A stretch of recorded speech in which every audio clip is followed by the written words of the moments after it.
Dan janganlah kita mencobai Tuhan seperti yang dilakukan oleh beberapa orang dari mereka, sehingga mereka mati di pagut ular. Dan janganlah bersungut-sungut seperti yang dilakukan oleh beberapa orang dari mereka, sehingga mereka dibinasakan oleh malaikat maut. Semuanya ini telah menimpa mereka sebagai contoh dan dituliskan untuk menjadi peringatan bagi kita yang hidup pada waktu di mana zaman akhir telah tiba.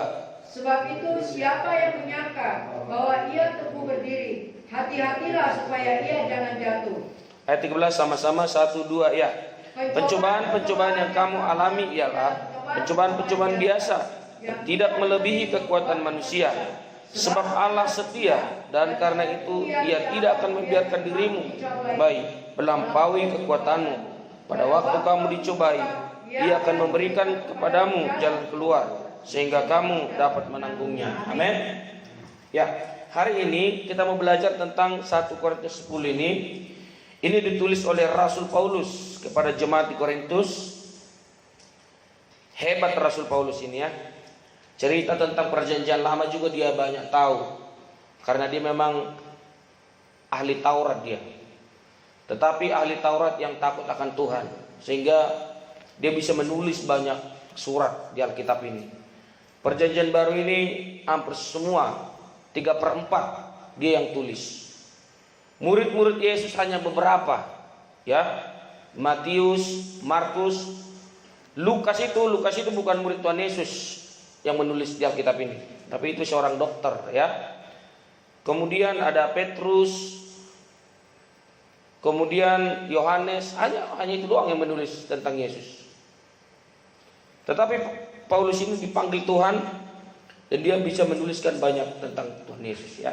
Nah, hari ini perikopnya di sini dikatakan Israel sebagai suatu peringatan.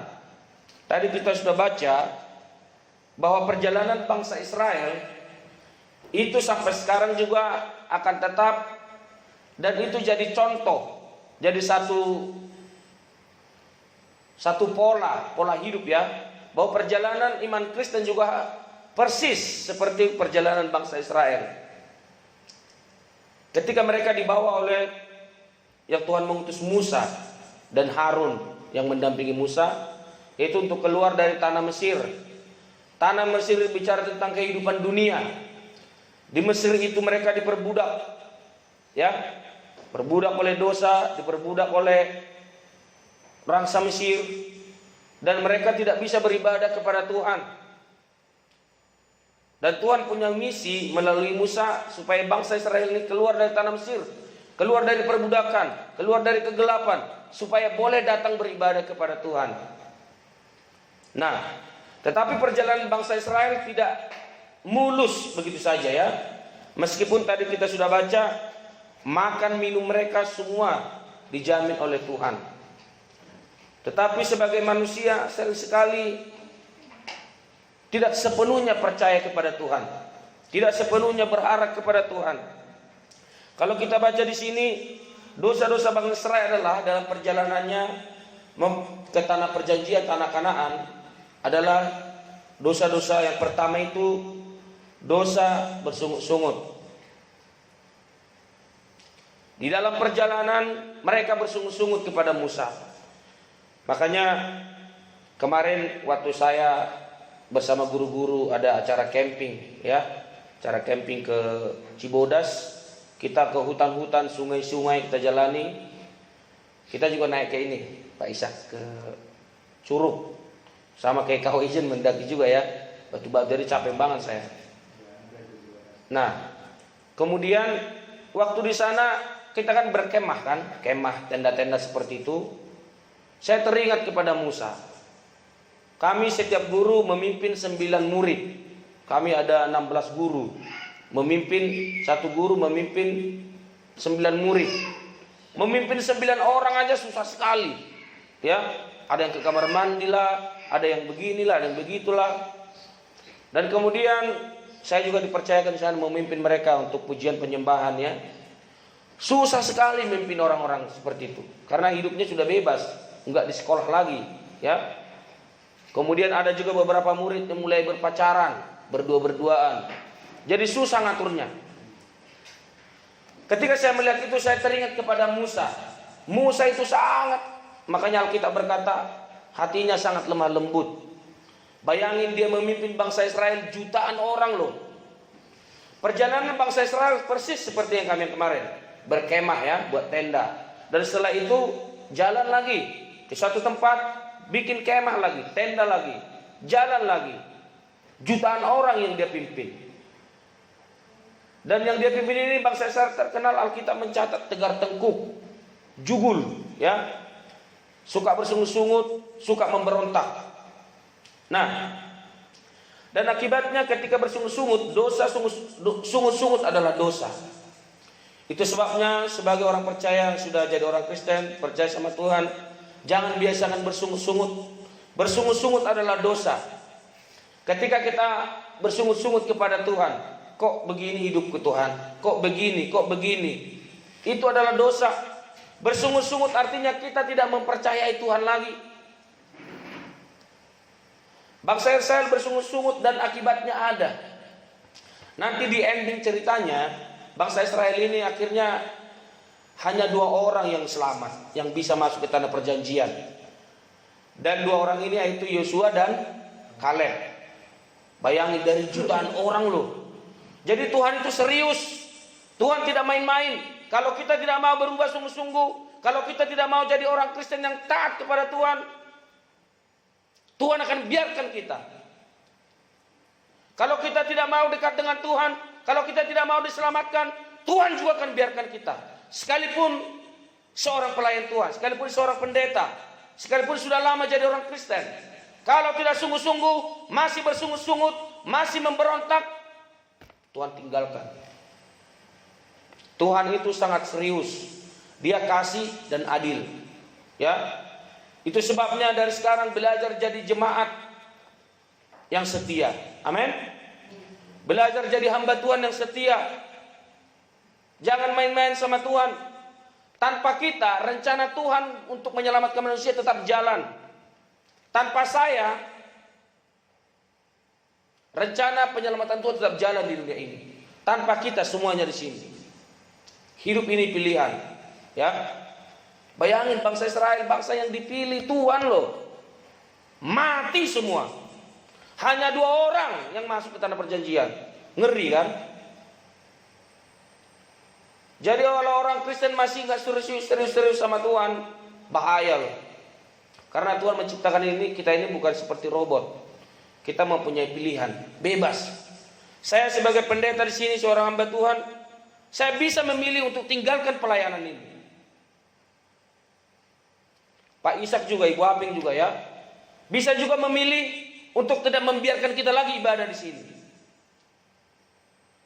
Saudara juga jadi jemaat, bisa memilih keluar dari gereja ini.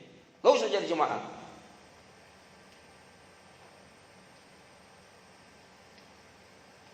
Mohon maaf saya harus keras dengan ini.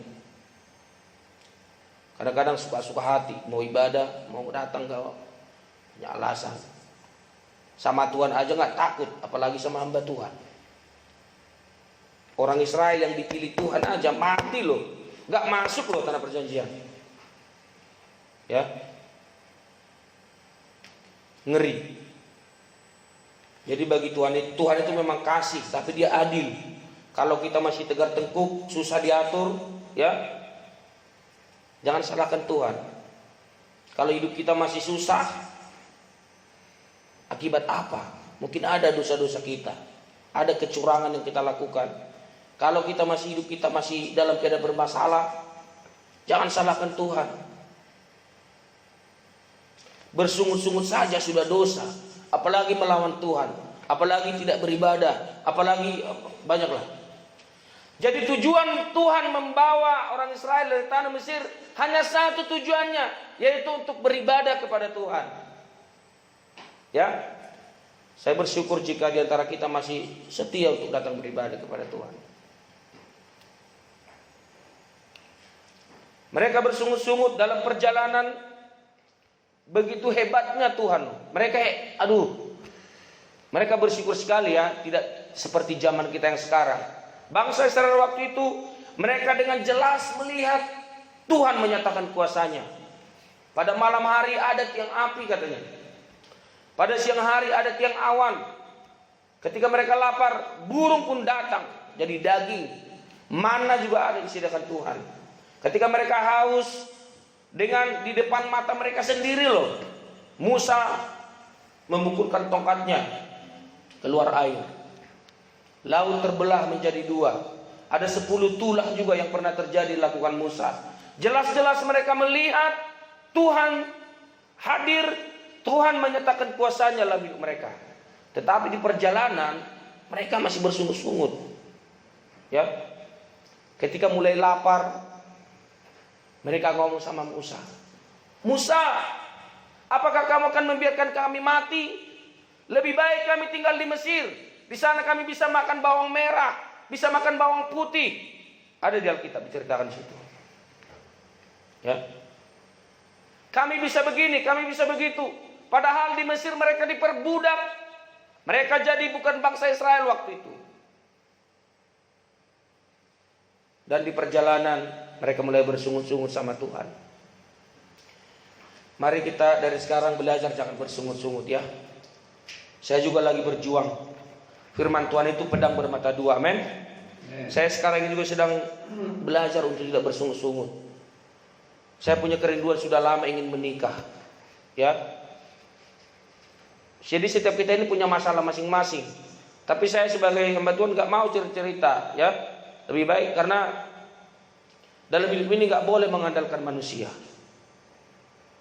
Gak boleh mengandalkan kekuatan kita sendiri. Nanti kita baca ayatnya. Saya sebenarnya tapi itu dosa.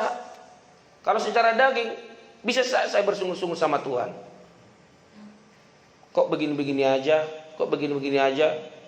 Nah, tetapi pelajaran ini bangsa Israel, jangan bersungut-sungut. Supaya Tuhan tidak membiarkan kita jatuh dalam pencobaan. Amin. Bersungut-sungut adalah dosa besar. Dari sekarang belajarlah jangan bersungut-sungut, tetapi belajar bersyukur. Ada mujizat katanya dalam bersyukur. Ada lagu berkata begini. Ada mujizat dalam bersyukur. Amin. Sekarang belajar bersyukur ya. Apapun yang saya alami sekarang ini, saya belajar bersyukur sama Tuhan. Bapak Ibu juga jemaat yang dikasihi Tuhan, apapun masalahmu saat ini, belajarlah mengucap syukur. Amin. Amin Bu Milun, Pak Samen. Semangat ya. Setiap manusia pasti punya masalah masing-masing. Saya kalau cerita masalah saya banyak sekali nih. Mungkin saudara juga punya banyak masalah. Itu sebabnya datanglah sama Tuhan. Belajarlah dari Alkitab ini, jangan bersungut-sungut. Amin. Kalau kita bersungut-sungut, Alkitab berkata di Matius, kalau kita khawatir tidak bisa menambah satu hasta atau tidak bisa mengadakan perubahan. Saya punya masalah, saya hanya bersungut-sungut, cerita sama orang, cerita sama yang lain, gak ada jalan keluarnya.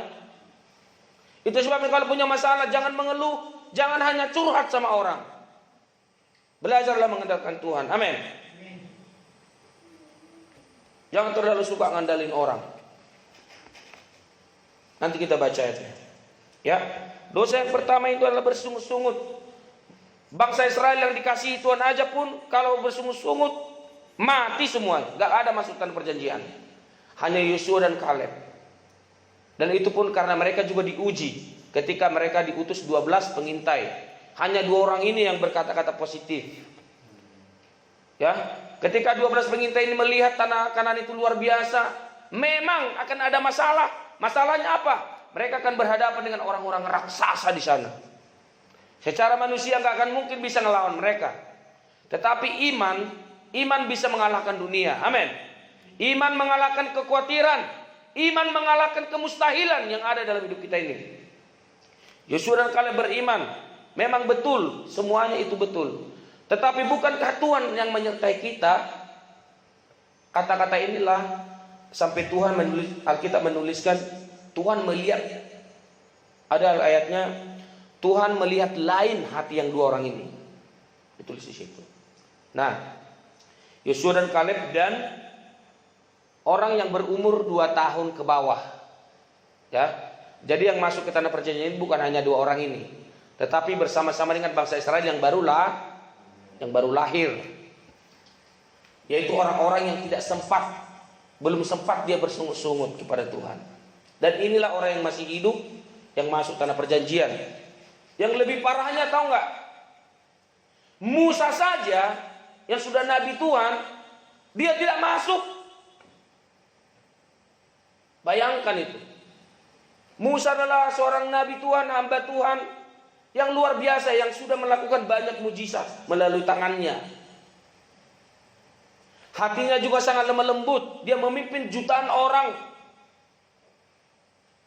Dia pun tidak masuk. Bayangkan jika kalau kita masih anak Tuhan yang imannya masih, proses pendewasaan imannya masih kecil. Ya, Musa sudah sangat dewasa imannya. Hebat dia. Dia berhadapan dengan Raja Firaun. Orang yang berhadapan dengan raja, tantangannya adalah hidup dan mati. Karena seorang raja berhak melakukan apapun pada zamannya itu. Tetapi imannya luar biasa. Dia tahu, dia sadar dia disertai Tuhan. Dia berani menghadap raja 10 kali. Sampai itulah kematian anak sulung. Baru Firaun membolehkan bangsa Israel keluar. Nah, hari ini tadi ayat ketiga berkata, ayat kedua, untuk menjadi pengikut Musa, mereka semua telah dibaptis dalam awan dan dalam laut. Mereka semua makan makanan rohani yang sama, dan mereka semua minum minuman rohani yang sama.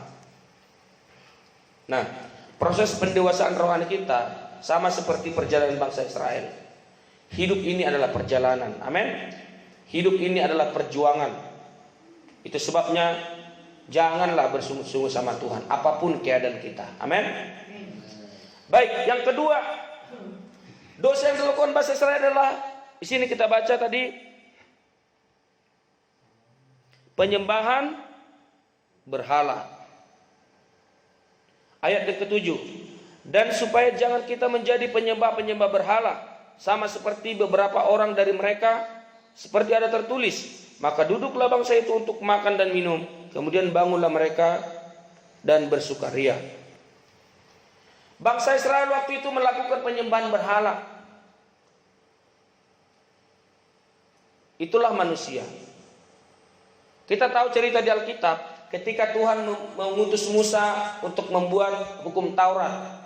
Dia membuat 2 loh batu, ya. Hukum Taurat 1 dan pertama, hubungan manusia dengan Tuhan. Yang kelima sampai yang 10, hubungan manusia dengan sesama. Ketika Musa naik ke Gunung Sinai, dia mau membuat hukum Taurat ini. Dia ada di sana, katakan 40 hari 40 malam Musa itu berpuasa, gak makan gak minum, untuk menuliskan hukum Taurat itu. Ketika dia berada di Gunung Sinai, tahu gak apa yang dilakukan bangsa Israel? Mereka mulai jenuh. Mereka mulai juga datang sama Harun. Harun terlalu lama Musa di atas. Ya, terlalu lama. Dan bangsa Israel menyuruh Harun mengumpulkan semua emas. Ya. Kemudian mereka membuat apa? Patung lembu emas. Mereka ingin menyembah yang bisa dilihatnya. Tuhan kita itu memang tidak bisa kita lihat, tapi bisa kita rasakan kasih-Nya. Amin. Hanya Musa yang pernah bertemu dengan Tuhan di zaman itu. Tuhan katanya, tapi Tuhan, karena Tuhan itu terlalu suci, kudus, setiap orang manusia yang bertemu dengan dia pasti mati. Ya, Alkitab mencatat Tuhan hanya membelakangi Musa. Tetapi katanya Alkitab, saking dekatnya Musa dengan Tuhan, mereka bercakap-cakap seperti seorang sahabat dengan sahabatnya. Hebat nih Musa ini, ya. Nah, kemudian mereka datang kepada Harun, buatlah patung supaya kami menyembah, katanya. Yang parahnya, Harun ini juga mau, mungkin dia takut dimasa kali ya. Takut dipukuli sama orang Israel waktu itu. Harun ini adalah saudaranya Musa, ya. Nah, kemudian Musa juga melakukannya. Harun melakukannya dan dibuatlah lembu patung emas. Jadi pada zaman dahulu juga sudah terjadi orang-orang yang menyembah patung. Mereka ingin menyembah apa yang bisa dilihatnya. Ada banyak orang sekarang ingin menyembah yang bisa dilihatnya. Itu sebabnya orang Kristen itu hebat. Kenapa? Beriman sama yang belum pernah dilihat. Ibrani 11 ayat 1 berkata, iman adalah dasar dari segala sesuatu yang kita harapkan dan bukti dari segala sesuatu yang tidak kita lihat. Itulah hebatnya orang Kristen. Sing ada lawan, hebat benar. Percaya walaupun belum melihat. Berharap walaupun belum ada buktinya. Itulah iman Kristen. Hebat. Nah, akhirnya mereka buatlah patung itu. Bayangkan, seorang hamba Tuhan Nabi Musa sedang berjuang di Gunung Sinai. 40 hari, 40 malam gak makan dan minum untuk membuat hukum Taurat itu. Sementara bangsa Israel di bawah sedang menyembah berhala, membuat patung lembu emas. Padahal emas itu berasal dari bangsa Mesir, itu pun karena seizin Tuhan. Tuhan katanya yang menggerakkan hati orang-orang Mesir untuk memberikan apapun yang mereka miliki ketika bangsa Israel keluar. Bayangkan betapa sedihnya hati Tuhan. Sering sekali kita begitu. Kita ingin menyembah yang bisa kita lihat. Makanya ketika waktu saya khotbah di sekolah, saya sampaikan,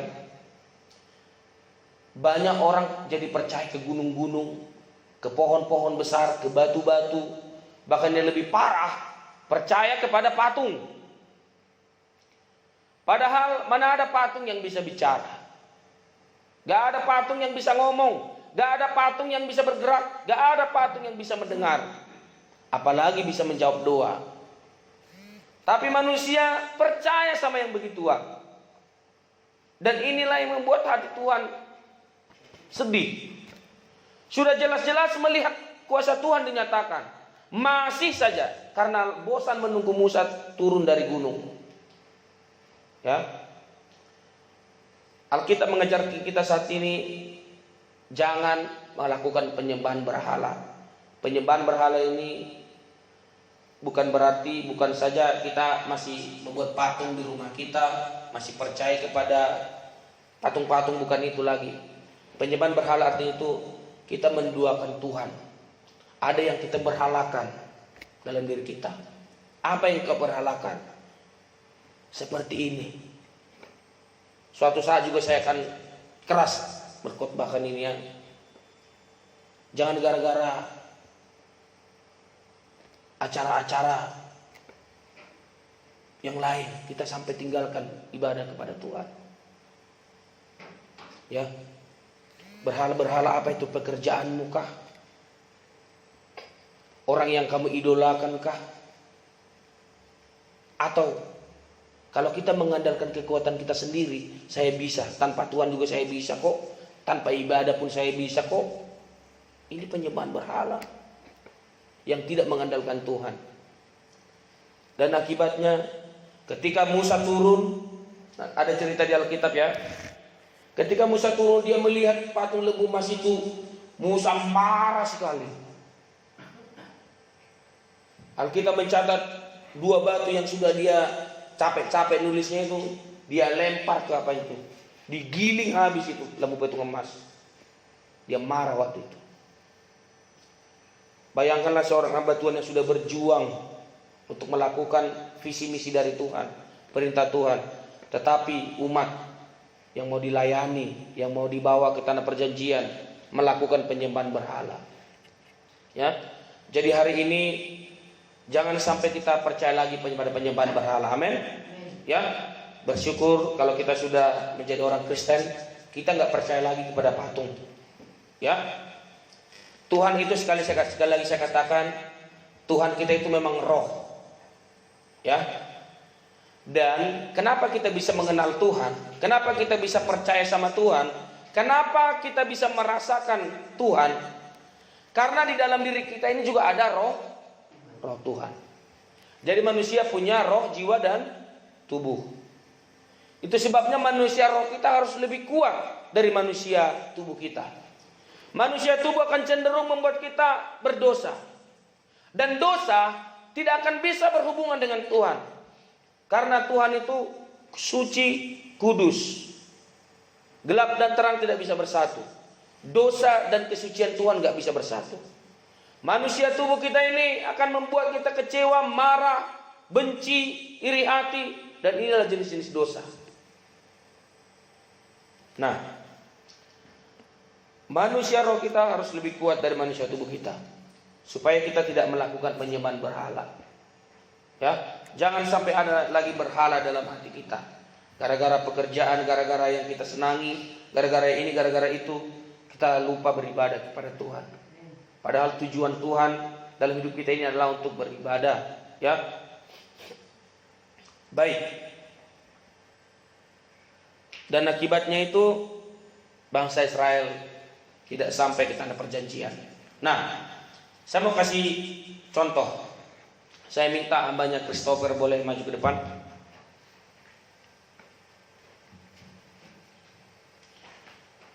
Perjalanan bangsa Israel seperti ini. Perhatikan. Inilah contoh Christopher, orang Israel ya, orang Yahudi. Orang Israel itu tinggi-tinggi ya. Pak Isa udah pernah ke Israel ya. Tinggi-tinggi ya, kayak Christopher ini. Mungkin lebih tinggi kali ya. Nah, cuman lebih ganteng Christopher kali ya. Nah, perjalanan bangsa Israel seperti ini, perhatikan. Ketika orang Israel keluar dari tanah Mesir, ini yang terjadi. Bangsa Israel hanya bisa maju. Ketika bangsa Israel keluar dari tanah Mesir, coba maju dua langkah. Stop. Hidup kita ini ketika kita sudah menjadi orang Kristen, orang sudah percaya kepada Tuhan, kita hanya bisa maju. Kalau kita mundur, ada orang Mesir yang mengejar. Bangsa Israel waktu itu dikejar oleh bangsa Mesir. Gak rela bangsa Israel itu pergi. Ya, dikejar.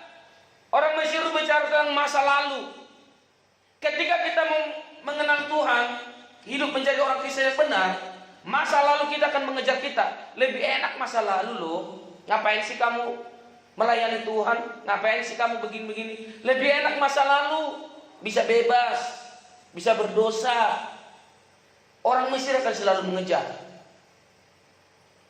Nah, perjalanan bangsa Israel adalah di padang gurun. Maju lagi dua langkah. Stop. Ketika bangsa Israel melangkah maju ke depan, bangsa Israel mengejar dari belakang. Bangsa Mesir mengejar dari belakang. Mereka nggak tahu lagi mau kemana. Mau ke kanan, padang gurun, betul?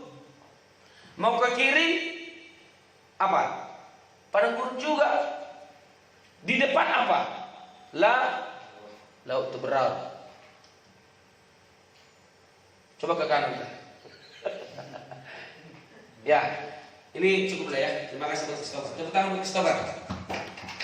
Nah, itu jadi contoh. Kalau kita jadi, misalnya saya sudah jadi pelayan Tuhan. Kalau saya mau gak sungguh-sungguh, dosa masa lalu mengejar saya loh. Demikian juga dengan saudara sebagai orang Kristen. Amin. Dosa yang di belakang akan selalu mengejar. Orang Mesir akan selalu mengejar loh.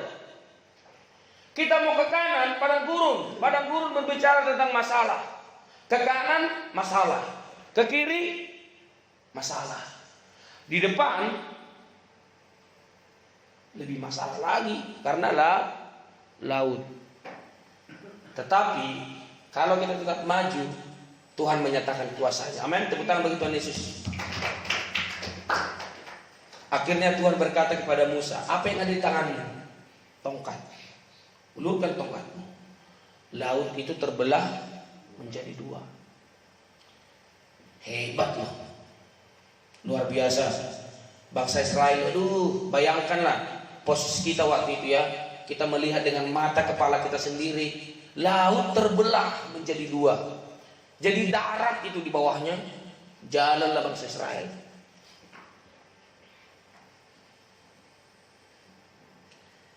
Perjalanan kita seperti bangsa Israel ini.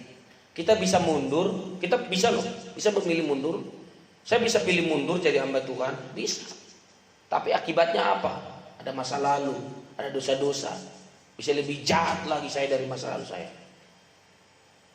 Mau ke kanan, masalah juga. Mau ke kiri, masalah. Di depan lebih masalah lagi. Tetapi ketika kita punya masalah, Alkitab berkata tadi, pencobaan-pencobaan yang kita alami tidak melebihi kekuatan kita. Tuhan akan memberikan jalan keluar. Tuhan memberikan jalan keluar kepada Musa. Ulurkan tongkatmu. Laut terbelah menjadi dua. Amin. Nah, hari ini kita belajar jangan bersungut-sungut dan jangan ada berhala. Jangan sampai ada yang lebih kita cintai, lebih kita idolakan, yang lebih kita kasihi daripada Tuhan. Saya sudah pernah jelaskan bahwa Alkitab menulis Tuhan itu juga cemburu, ya. Nah, coba kita baca sama-sama ayat yang ke-13. 1, 2, ya. Pencobaan-pencobaan yang kamu alami ialah pencobaan-pencobaan biasa yang tidak melebihi kekuatan manusia. Sebab Allah setia dan karena itu Ia tidak akan membiarkan kamu dicobai melampaui kekuatanmu. Pada waktu kamu dicobai, Ia akan memberikan kepadamu jalan keluar sehingga kamu dapat menanggungnya. Amin. Sekaya-kayanya orang, sehebat-hebatnya orang, kalau dia masih manusia, pasti punya masalah dalam hidupnya. Banyak orang kaya di dunia ini, saking kayanya gak bisa tidur dia. Khawatir, aduh, bagaimana dengan harta saya yang ini? Bagaimana dengan ini? Itu udah orang kaya loh. Seterkenalnya orang, pasti ada masalah dalam hidupnya. Kalau kita belajar dari manusia-manusia ya, seperti Michael Jackson yang pernah kita dengar, terkenal, kaya, segala macam, akhirnya pakai narkoba. Karena gak ada yang bisa memuaskan. Walaupun kita semua dapat seluruh isi dunia ini, Alkitab berkata, tanpa Tuhan semuanya sia-sia. Ya, itu sebabnya dari sekarang belajarlah mengandalkan Tuhan. Amin. Apapun masalah kita, setiap orang pasti, kalau kita tanya Pak Ishak pasti ada masalahnya. Ya, semuanya kita di sini. Nah, tetapi kita harus belajar dewasa menghadapi masalah kita. Mungkin masalah ekonomi keluarga, mungkin masalah seperti saya. Sedang, udah pengen, karena saya udah mulai berumur ya, udah mulai kepala 3 ini, bentar lagi, pengen menikah, tapi ada aja masalah. Bahkan sama calon aja sekarang masih ada lagi masalah. Itu bisa mengganggu iman loh. Ya, saya nggak tahu apa masalah saudara, tapi saya mau katakan Alkitab berkata ada jalan keluarnya. Amin. Ketika kita mengandalkan Tuhan. Baik. Jadi kita jangan mengandalkan manusia atau mengandalkan kekuatan kita sendiri. Coba kita baca Alkitab kita, Yeremia pasal 17 ayat yang ke-5 sampai yang ke-8.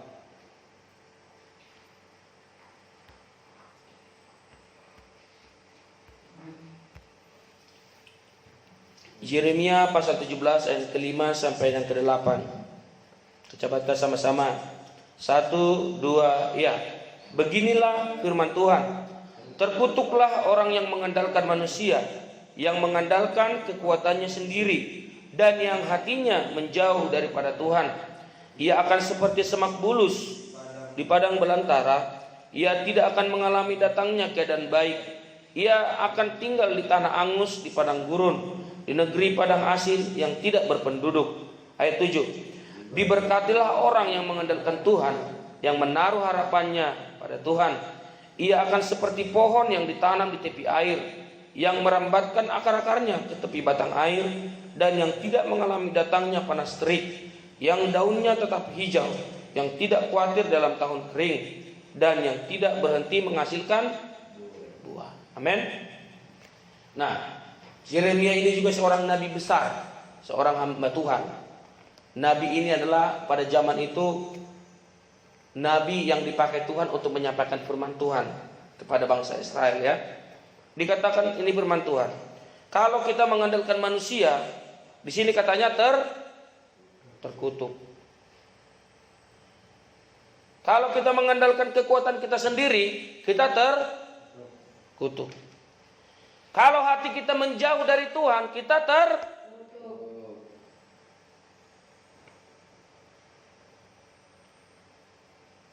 Ini bukan bicara maling kundang langsung jadi batu, bukan. Terkutuk ini artinya gak mungkin bisa. Dan yang lebih parahnya akan lebih buruk yang kita alami. Kalau kita mengandalkan manusia, kita akan kecewa ketika yang kita andalkan tidak bisa menolong kita, ya. Saya juga ketika sekolah Alkitab berjuang terus tidak mengandalkan manusia, tidak mengandalkan keluarga. Dan di dalam perjuangan itu, ketika kita berjuang, berusaha, Tuhan akan buka jalan, berikan cara untuk memberkati kita. Amin. Akan ada orang-orang yang diutus Tuhan untuk memberkati kita. Saya bisa sekolah Alkitab karena ada hamba-hamba Tuhan, ya, seperti Ibu Mawar kemarin disponsori tingkat 2. Habis itu nggak ada lagi, kemana lagi? Ada lagi jalan yang lain, ya. Begitulah yang saya alami. Nah, kita juga janganlah mengandalkan manusia, kemudian jangan mengandalkan kekuatan kita sendiri. Saya juga sedang belajar, nggak boleh mengandalkan kekuatan sendiri. Ketika harus menghadapi setiap rencana yang mau saya lakukan, saya nggak boleh mengandalkan kekuatan sendiri.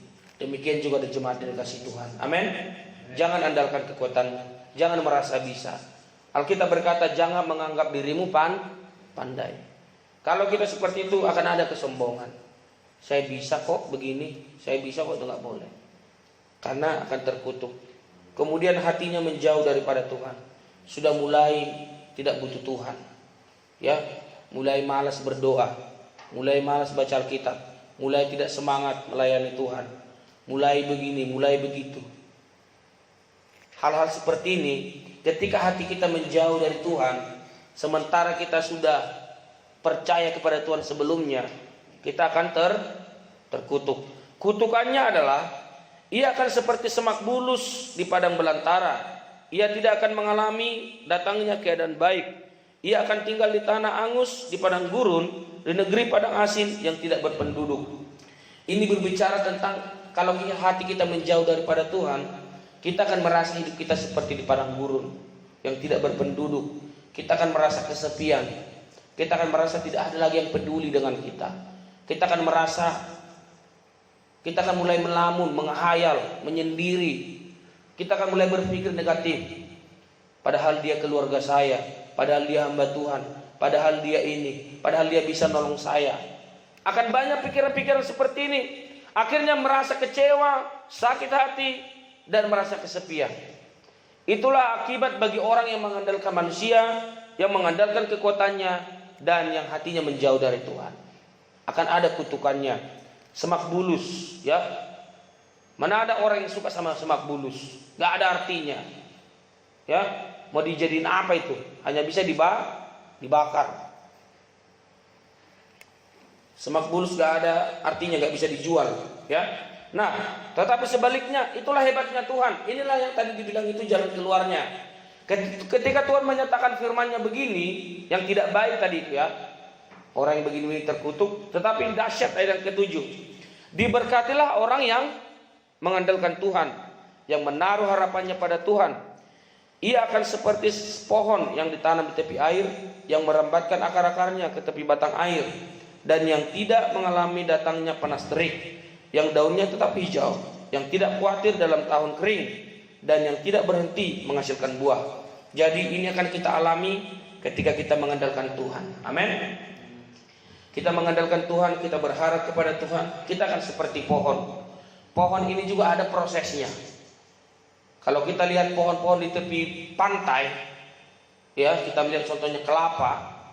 Kalau dia semakin mau tinggi, akarnya harus semakin nancep ke bawah, ya, dan dia akan berusaha mencari makanannya sendiri. tetapi akan ada air. Air ini berbicara tentang sumber kehidupan. Karena Yesus berkata, akulah air kehidupan. Pohon itu akan merambat, dia akan mencari air. Air ada tersedia bagi kita kalau kita mencari. Amin. Ya. Kemudian kita akan seperti pohon. Proses memang akan ada panas terik. Tetapi daunnya tetap hijau. Ya, orang yang mengandalkan Tuhan tidak khawatir dalam tahun kering. Memang zaman sekarang mencari uang susah. Ya, tahun kering. Tetapi ketika kita mengandalkan Tuhan, akan ada jalan keluar yang Tuhan berikan. Amin. Kemudian yang tidak berhenti menghasilkan buah. Ya, saya sudah pernah khotbahkan tentang buah. Masih ingat enggak? Buah apa yang Tuhan mau dalam hidup kita?